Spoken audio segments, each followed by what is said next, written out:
Hello and welcome back to my channel. I'm Beth. I make videos about science, doing a PhD and living with tinnitus. If that's something that you'd like, then please consider subscribing.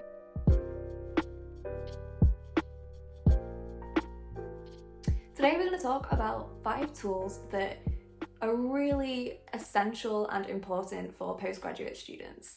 And I'm not going to tell you which apps to specifically use and which tools to specifically use because it's really down to preference and also whatever your work is on, like these things might not work for you. But these kind of tools can be useful to you no matter what kind of project you're working on. So let's jump right in, shall we? The first and foremost one is an online digital note-taking system. It doesn't matter what it is. It really does not matter what it is. I know Notion is pretty cool these days. Everybody loves a bit of Notion. Personally, it's not for me, and that's fine. I tend to use OneNote because that's what my lab uses, and we have our electronic lab book on there as well. But you can use things like Evernote, Notability, just your notes on the iPhone or Mac or whatever. Literally anything that works for you and is what you want, go for it. A lot of them are free nowadays as well, so I would advise if you're in your first year to probably try a few to see what works. And I definitely recommend getting a note-taking system that has a hierarchical sorting system. So that's something that you can create subsections and you can organize it through that. And also having a note-taking system that allows you to search for specific things and potentially add tags so you can find things easier. The next would be a digital calendar. Sounds obvious, right? But you really should have a digital calendar. I love stationery and I'm all for a physical diary. However, things weren't as seamless as they could be. I would have to cross a lot of things off and rearranging things was not super flexible and it just felt a bit clunky really. So this year I've made a conscious effort to use a digital calendar. Not only just to time block, but just to really organise myself. I find myself using my physical diary less and less. I still use it, I still like to write things down, and I like to have it sometimes as like a daily to-do list or whatever to tick things off.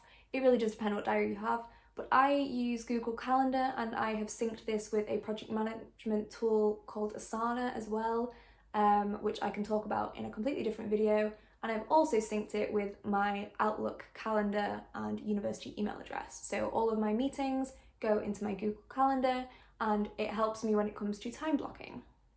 It also means that things are so much more flexible than having to write things down and cross it off. And you can color code it. It's great. It's so good.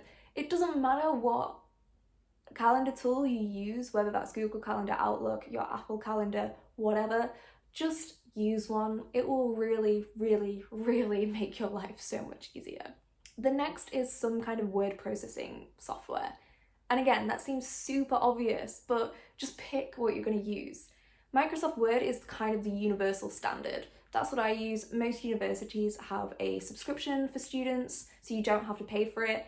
But for some people, they prefer to use Pages, and that's totally fine. But it's usually recommended to convert your document to Word, just in case someone who's opening it doesn't have a Mac. Microsoft Word and Pages potentially might not work for you if your lab group uses something else. So just make sure you know and you're on the same page with whoever you're working with in terms of what word processing system you decide to use. The next is a data analysis software. Again, seems pretty obvious, but it really does depend on the kinds of data that you're going to be analysing. Excel, again, a universal standard. I tend to use Excel and for a lot of my raw data and initial analysis, and then when it comes to making publication figures and figures for my thesis, I will then put it into GraphPad and do all the stats on there and make it look pretty and nice and beautiful. Use whatever's appropriate for your work. Like I said, every project is different and you'll have different requirements in terms of your data analysis. So just find what software you need, potentially speak to your supervisor or other people in the group and take it from there really. The last one is a tool to create your figures. Again, seems super obvious, but it's something that you might not have considered when you first start your project. So people use PowerPoint, Keynote, Illustrator, and you can even use BioRender as well for schematics. PowerPoint is probably the most accessible. You can have a variety of different vectors and they have smart tools as well. and you can save this as a PDF, which will be a high quality image, so then when you import it into your document, it's not going to go pixelated when you zoom in. I have Illustrator. I pay for a subscription on the student subscription. I probably don't use it to all of its capabilities, and in hindsight, I probably shouldn't have paid for a subscription, but we're in there now, so what can you do? I do like it though. I do like the fact that when you transfer your figures into there, it stays in one place and you can do things via layers, which is something that PowerPoint doesn't do. So I think there is a place for it. I tend to create my own schematics and stuff in PowerPoint and then transfer it into Illustrator to create the figure as a whole. It might seem like more hassle than it's worth, but it kind of works for me.